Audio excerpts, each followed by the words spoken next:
Ladies and gentlemen, we're here to talk about the SATCOMM non-taxpayer affidavit and durable power of attorney general in fact, a revocation of all previous power of attorneys, a declaration of use of UCC 9-102 and 9-109 as household and consumer goods, not for commercial use or for profit or for gain.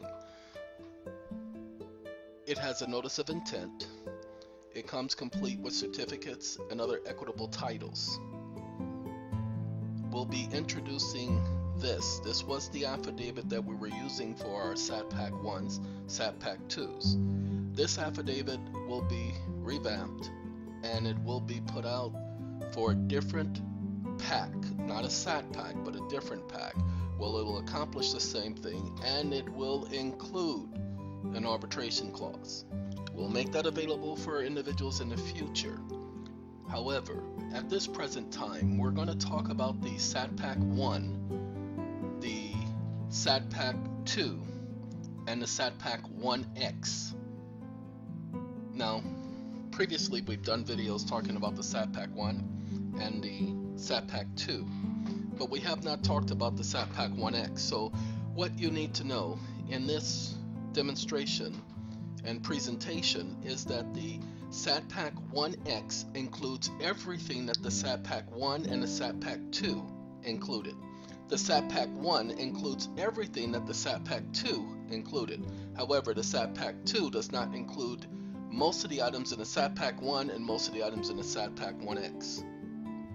The SatPak 2 was just providing individuals the registration of their affidavit and their certificate of live birth with the county recorder, providing them a 98 series number and a UCC filing. That's all the SatPak 2 encompassed, and that's why they received it for the value they received it for.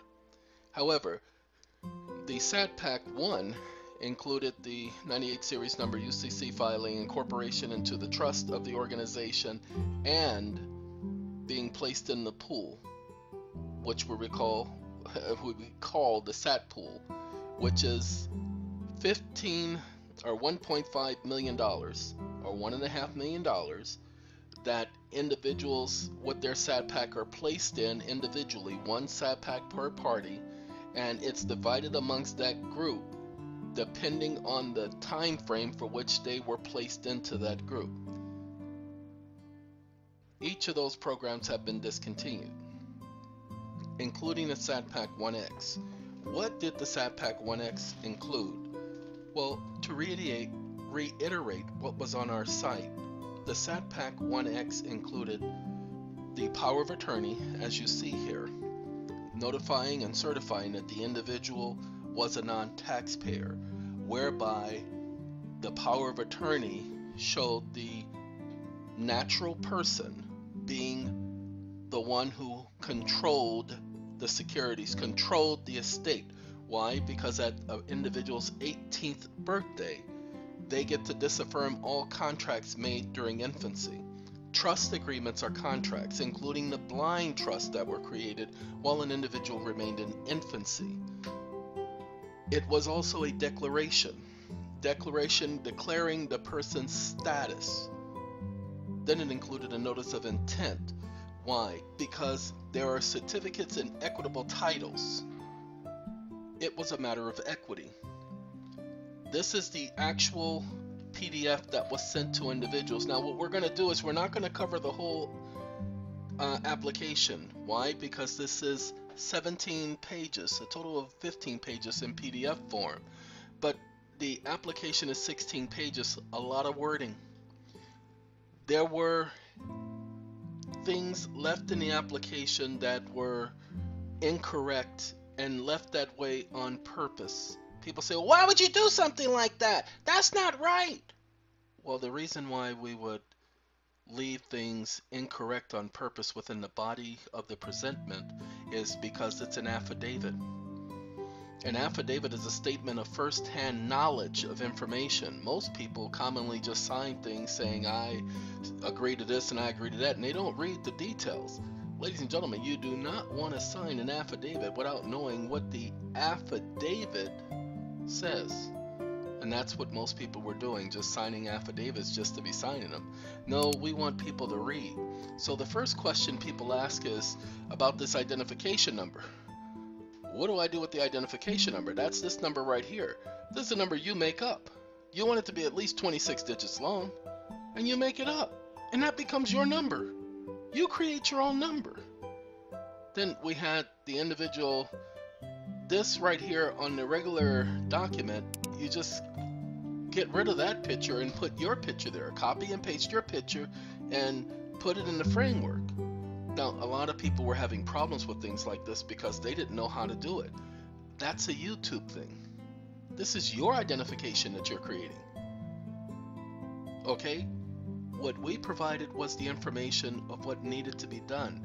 How do you, it says delete and place your picture here. All you have to do is click on it, right click and delete. And then right click in the same area and paste. Then right click and format. There are videos on YouTube showing you how to embed a photo in a Word document. We couldn't embed your photo for you because the document was needing to be signed by a notary. So we gave the instructions. Of course, the individual enters their name, and because it says man, they would have to change that to woman if they were a woman. If they were being completely literal, they can leave it as man, because woman is man. Then, want you all to pay attention. Date of birth, this was the year. The person just simply put their year there. If they wanted to put their weight and their height and all of that, they would add that.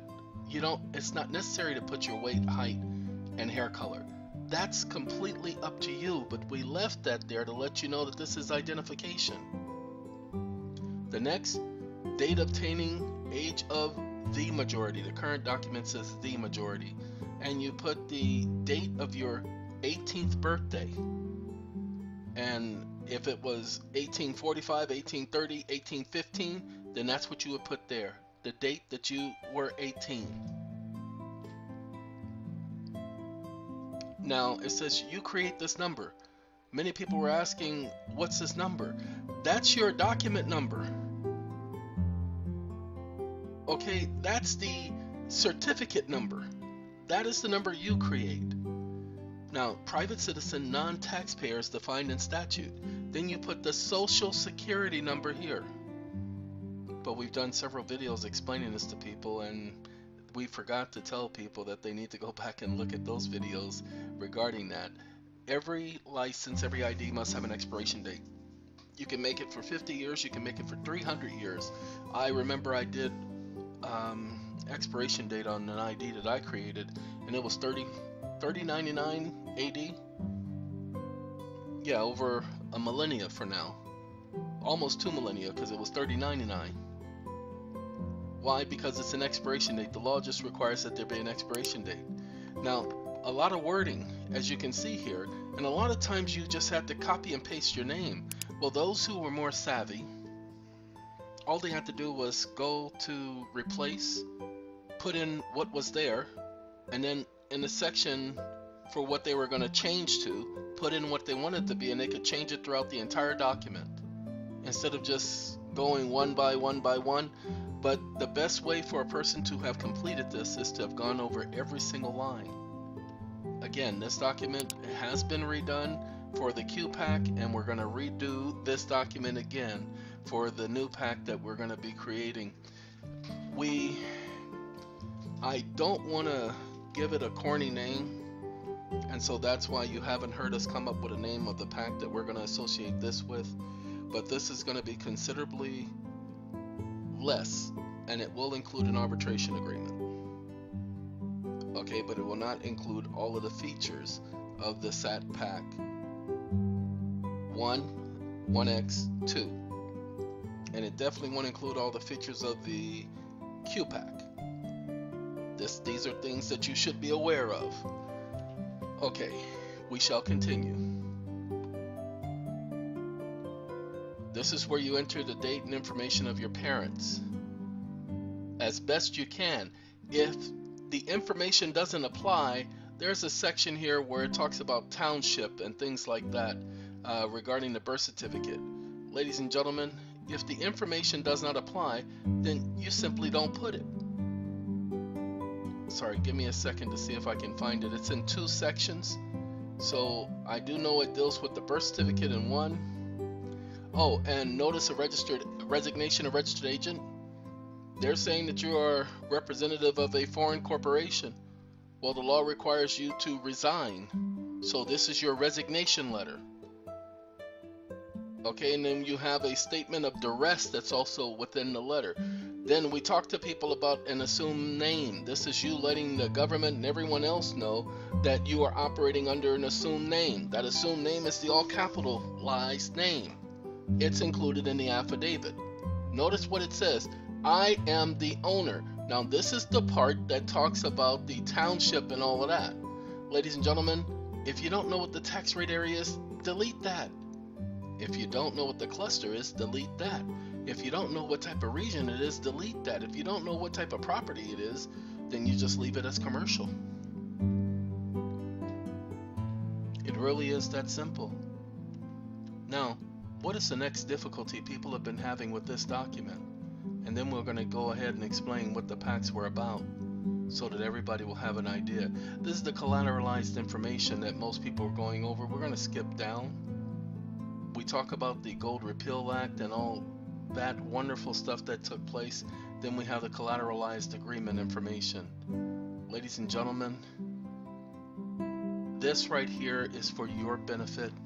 It talks about, and this is the title that is highlighted throughout this document, 31 CFR 225.2, government obligation to honor the pledge of your entity.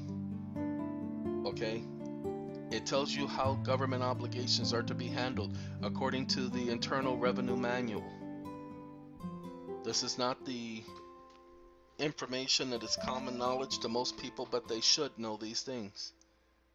And so there is a revisionary interest issue going on and an assignment of other interests. We put this together to assist you in not only gaining control, but in correcting an issue known as status. Up to a point, everything is done. The only problem is, and the law requires that you have a notice of intent. Now, you see where it says instrument number here? This is your instrument. The contract is an instrument. Then it says CAF file number here. Ladies and gentlemen, if you don't have a CAF file number, you just put CAF number NA, not applicable. Or you get rid of that whole sentence, CAF. You get rid of the whole sentence. Now, we wanted to take the time, I'm going to minimize that. We wanted to take the time to show you all the document and how it was filled out. Now we're going to take the time to explain the SatPak 1X. We had the SatPak 1, and what we did not want to do is have that SatPak just sitting out there and staying around for 8 years, 9, 20, 100 years. No, we wanted to make sure that SatPak had value and that it maintained its value and that the SatPaks and the items in that SatPak had value. So what we're going to be doing with the SatPak 1X is we're going to be creating bonds. And what the individual is going to do is they're going to send back the original SatPak. We're going to take those bonds and we're going to send it to the individual because that's going to be what creates their value. Then, now they have two choices. They can redeem the SatPak at the amount that the monies are deducted or the assets are deducted from the 1.5 mil, and they send back the original SatPak to us. We take that original SatPak, it becomes our possession. Then we pay the individual the amount that has been accumulated in the 1.5. We either pay attention with tax credits, the assets themselves, or the actual monetary cash value. That's our discretion, not the individual's discretion. Or the individual can exchange their SatPak for the one with the covered bond associated and attached to it. It is our hope that by the time we do this, we will have each of the bonds registered with their value registered. Now, can the SatPaks increase in value? Of course they can, which is why we set up and we discontinued each SatPak. So that makes each SatPak its own unique pack. And if you keep your SatPak in pristine condition, that's right, original condition without tears, rips, bends, or anything like that, your SatPak maintains the best value. We'll talk about that more in the future. Getting back to the SatPak 1X, we had to do something other than make the SatPak 1X exactly like the SatPak 1. That didn't make any sense. If we just repeated and did and just gave it a new name, that's what other companies do. At SATCOMM, our main goal has been to cause the SatPaks to have value and to maintain and keep those values. So what did we do? With the SatPak 1X, by putting it into that plan of the pooling, we also incorporated it into the trust agreement. Now, by incorporating the SatPak into the trust agreement, we could now fortify that SatPak. Now that it's incorporated into the trust agreement, they still receive the 98 series numbers like happened in the SatPak 1X. If you want to know more details about the 98 series number or the UCC filing of the SatPak 1X, please go and review the videos that specifically talk about the SatPak 1, SatPak 2. Because the SatPak 1, SatPak 2, it gives you details on the 98 filing. Now again, we were telling people we were going to get QSIT numbers for their SatPaks, and when we told them that, they were thinking that we could just snap our fingers and it'll happen tomorrow. There are people who can get QSIT numbers. They can get 100 QSIT numbers tomorrow with no problem. Ladies and gentlemen, that's not the way with us. We cannot do that tomorrow because there are too many other aspects. With this organization, our job has been to keep costs low and to keep the value. And so that's what we've been working on. And that's been the design.